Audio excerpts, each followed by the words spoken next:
नमस्कार जोहार, मैं हूं जुगेश और चलिए जानते हैं झारखंड की 25 बड़ी महत्वपूर्ण खबरों को केवल 5 मिनट में। जानेंगे मैया सम्मान योजना का पैसा किस किस जिलों में भेजा गया, किन के नाम मैया योजना के लिस्ट से काट दिया गया। साथ ही जानेंगे झारखंड में किस किस जगह हाथियों का आतंक देखने को मिला। जानेंगे गरीब किसानों को 3000 रुपए का पेंशन का लाभ कब मिलेगी, कब मिलेंगे झारखंड के गरीब परिवारों को घर बनाने के लिए 1,20,000 रुपए। और यह भी जानेंगे कि झारखंड के 5000 युवाओं को कब मिलेंगे नौकरियों की सौगात। चलिए पूरी खबर जानेंगे, लेकिन इससे पहले अगर आप लोगों ने हमारे चैनल को सब्सक्राइब नहीं किए हैं तो सब्सक्राइब कर लें और हमें आप लोग जरूर बताएं कि आप लोग हमारे वीडियो को झारखंड के किस किस जगह से देख रहे हैं।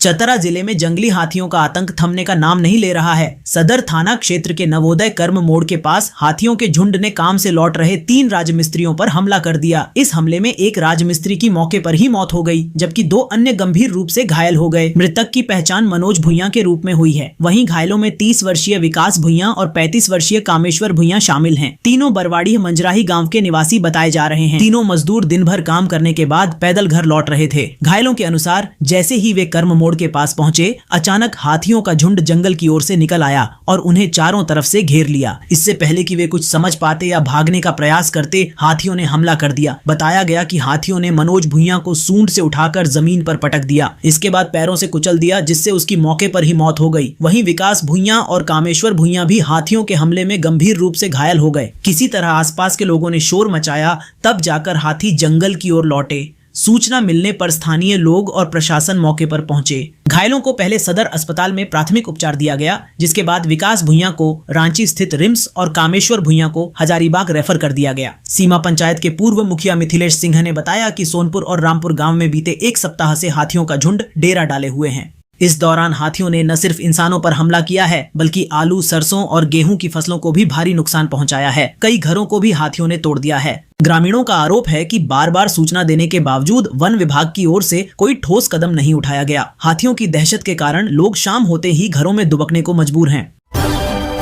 मैया सम्मान योजना की 17वीं 18वीं किस्त अटकी, महिलाओं की उमंग मायूसी में बदली। जी हां दोस्तों, मैया सम्मान योजना की 17वीं और 18वीं किस्त को लेकर महिलाओं में जो उत्साह था वह अब धीरे धीरे खत्म होता जा रहा है। सरस्वती पूजा के मौके पर लाभार्थियों को भरोसा दिलाया गया था कि 2 किस्तों की राशि यानी 2500 रुपए के बजाय कुल 5000 रुपए सीधे बैंक खातों में भेजे जाएंगे, लेकिन अब तक न एक किस्त आई और न ही दूसरी। लंबे इंतजार के बाद भी पैसे न मिलने से महिलाओं में गहरी नाराजगी है। महिलाओं का कहना है कि इस रकम से घर गृहस्थी और बच्चों की पढ़ाई खर्च पूरा होना था। लाभार्थी महिलाओं ने सरकार पर वादा पूरा न करने का आरोप लगाया है और जल्द से जल्द बकाया राशि जारी करने की मांग की है। अब सवाल यह है कि मैया सम्मान योजना की अटकी किस्तें आखिर कब तक मिलेंगी। वहीं इस मामले पर सरकार की ओर से कहा गया है कि लाभार्थियों ने धैर्य बनाए रखा है। इसके लिए सरकार उनका आभार व्यक्त करती है और भरोसा दिलाया गया है कि लंबित राशि जल्द ही सभी पात्र महिलाओं के खातों में भेज दी जाएगी। जामताड़ा में मंत्री डॉक्टर इरफान का भाजपा पर हमला, कहा एक आदिवासी मुख्यमंत्री निवेश लाने विदेश गए हैं, जो बीजेपी को रास नहीं आ रहा। वहीं मीडिया से बातचीत में उन्होंने सभी को गणतंत्र दिवस की बधाई दी और कहा कि कुछ पार्टियां अंग्रेजों से भी खतरनाक हैं। उन्होंने आरोप लगाया कि जिस पार्टी का गठन 1980 में हुआ वह आज हिंदुस्तान की एकता का प्रमाण पत्र मांग रही है। उन्होंने कहा कि बाबूलाल मरांडी की विनाशकाले विपरीत बुद्धि हो गई है। उन्होंने झारखंड की नींव खराब की है। कहा कि झारखंड को आगे बढ़ाने के लिए एक आदिवासी मुख्यमंत्री निवेश लाने विदेश गए हैं, जो भाजपा को रास नहीं आ रहा है। वहीं उन्होंने कहा कि स्वर्गीय शिबू सोरेन को भारत रत्न मिलना चाहिए। सहारा इंडिया से जुड़ा मामला एक बार फिर सुर्खियों में है। ग्रामीण इलाकों में सहारा इंडिया में फंसे पैसों को लेकर लोगों में भारी नाराजगी देखने को मिल रही है। वर्षों पहले जमा की गई रकम अब तक वापस नहीं मिलने से लोग खुद को ठगा हुआ महसूस कर रहे हैं। ग्रामीणों का कहना है कि उन्होंने अपनी मेहनत की कमाई सहारा इंडिया में जमा की थी, लेकिन बार बार आश्वासन के बावजूद भुगतान नहीं हुआ। कई परिवारों की आर्थिक स्थिति खराब हो गई है और जरूरी काम तक रुक गए हैं। ग्रामीणों ने सहारा इंडिया में फंसे अपने पैसों के बारे में नाराजगी जताई है। उनका कहना है कि मेहनत की कमाई अब तक नहीं मिली और सरकार चुप क्यों है। लोग सवाल कर रहे हैं कि अगर पैसा फंसा है तो समाधान कब मिलेगा। नाराज ग्रामीणों ने चेतावनी दी है कि अगर जल्द कार्रवाई नहीं हुई तो आंदोलन करना पड़ेगा। राज्य सरकार ने सरकारी स्कूलों में पढ़ने वाले बच्चों के लिए एक सराहनीय पहल की शुरुआत की है। अब स्कूलों में बच्चों को नियमित रूप से दूध उपलब्ध कराया जाएगा। इस योजना का उद्देश्य बच्चों के पोषण स्तर को बेहतर बनाना और उन्हें स्वस्थ रखना है। सरकार का मानना है कि दूध मिलने से बच्चों की सेहत मजबूत होगी और पढ़ाई में भी उनका ध्यान बढ़ेगा। शिक्षा के साथ पोषण को जोड़ने की इस पहल से लाखों बच्चों को सीधा लाभ मिलने की उम्मीद है।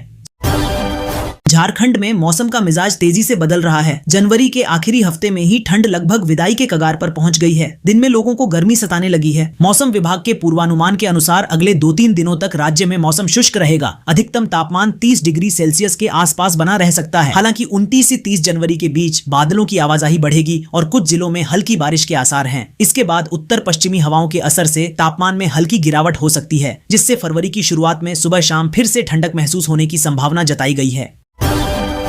चतरा में अवैध मिनी शराब फैक्ट्री का भंडाफोड़, इटखोरी पुलिस ने 6 आरोपियों को गिरफ्तार किया। भारी मात्रा में नकली शराब बरामद। चतरा जिले में पुलिस ने अवैध नशे के कारोबार के खिलाफ कार्रवाई की है। इटखोरी थाना क्षेत्र के गुल्ली पारगढ़ा में एक अवैध मिनी शराब फैक्ट्री का भंडाफोड़ किया गया है। पुलिस ने मौके से भारी मात्रा में नकली शराब और उपकरण बरामद किए। साथ ही इस धंधे में संलिप्त 6 आरोपियों को गिरफ्तार किया। चतरा पुलिस को यह सफलता नियमित वाहन चेकिंग अभियान के दौरान मिली। पुलिस ने अवैध शराब लदी 2 संदिग्ध गाड़ियों को रोका। कड़ी पूछताछ और तलाशी के बाद अवैध कारोबार का खुलासा हुआ। पुलिस की छापेमारी में गुल्ली पारगढ़ा स्थित मिनी फैक्ट्री का पर्दाफाश हुआ। यहां ब्रांडेड कंपनियों के नाम पर नकली शराब तैयार की जा रही थी। गिरोह ब्रांडेड बोतलों में नकली शराब भरकर उसे बाजार में बेचने की तैयारी में था। मामले की गंभीरता को देखते हुए डीएसपी अमिता लकड़ा और थाना प्रभारी ने एक प्रेस कॉन्फ्रेंस कर घटना की जानकारी दी। उन्होंने बताया कि मौके से नामी कंपनियों के नकली ढक्कन, स्टीकर और शराब बनाने में इस्तेमाल होने वाले अन्य उपकरण भारी मात्रा में बरामद किए गए हैं।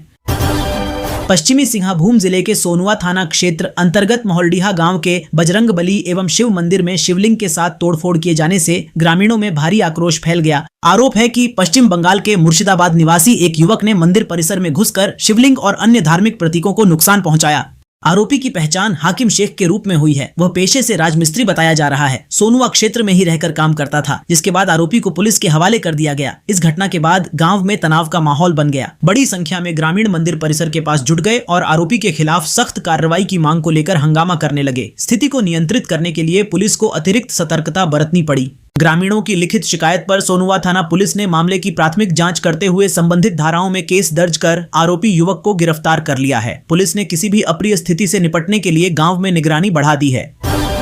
गिरिडीह जिले के पीरटांड प्रखंड में जतरा मेला देखकर लौट रही 2 आदिवासी नाबालिग लड़कियों के साथ सामूहिक दुष्कर्म का मामला सामने आया है। जानकारी के अनुसार दोनों लड़कियां अपने गांव के परिचितों के साथ मेला घूमने गई थीं, लेकिन भीड़ में वे अपने समूह से बिछड़ गईं। इसके बाद वे अपने एक परिचित युवक के साथ पैदल ही घर की ओर लौट रही थीं। इसी दौरान रास्ते में 6-7 युवकों ने उन्हें घेर लिया। आरोपियों ने पहले लड़कियों के साथ चल रहे युवक की बेरहमी से पिटाई कर उसे मौके से भगा दिया। इसके बाद दोनों नाबालिगों को जबरन पास के खेत में ले जाकर बारी बारी से उनके साथ दुष्कर्म किया। घटना के बाद आरोपी जान से मारने की धमकी देते हुए फरार हो गए। जैसे ही इस घटना की सूचना हरलाडीहा ओपी पुलिस को मिली, महकमे में हड़कंप मच गया। मामले की संवेदनशीलता को देखते हुए जिले के पुलिस अधीक्षक डॉक्टर बिमल कुमार ने तत्काल कार्रवाई के निर्देश दिए। एएसपी के आदेश पर डुमरी एसडीपीओ सुमित कुमार महिला पुलिस कर्मियों की टीम के साथ मौके पर पहुंचे।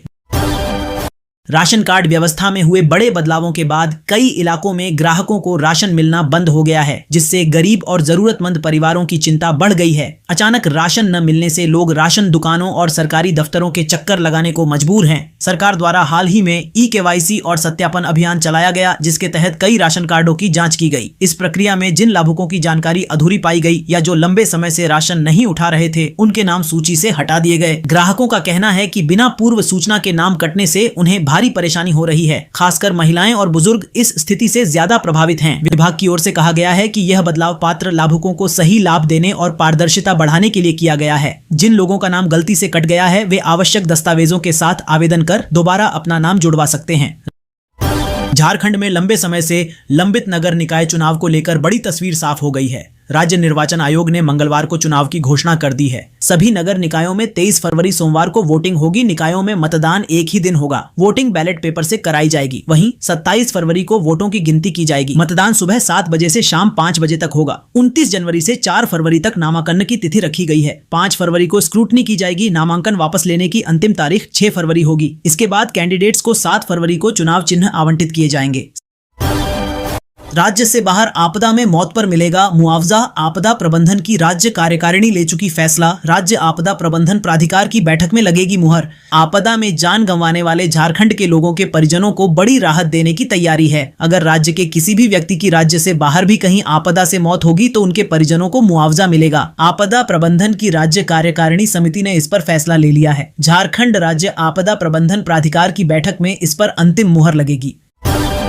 धनबाद स्थित झरिया के अशोक नगर में एक महिला सफाई कर्मी से मारपीट का मामला सामने आया है। पीड़िता मंजू देवी ने एक दुकानदार पर बदसलूकी और पिटाई का आरोप लगाया है। यह घटना झरिया थाना क्षेत्र में हुई। झरिया के कोरी बांध निवासी पीड़िता मंजू देवी ने पुलिस को बताया कि वह प्रतिदिन की तरह सफाई का काम कर रही थी। इसी दौरान एक दुकानदार ने उन्हें अलग अलग जगहों पर सफाई करने का निर्देश दिया। दुकानदार ने उनकी साड़ी पकड़कर खींची और उनके साथ मारपीट शुरू कर दी। आरोप है कि दुकानदार ने झाड़ू से उनके कान, हाथ और सिर पर वार किया, जिससे उन्हें चोटें आईं। इसके बाद परिजन और पड़ोसी महिला को लेकर झरिया थाना पहुंचे, जहां उन्होंने आरोपी दुकानदार के खिलाफ लिखित शिकायत दर्ज कराई। पीड़िता और उनके साथ आए लोगों ने आरोपी के खिलाफ सख्त कार्रवाई की मांग की है।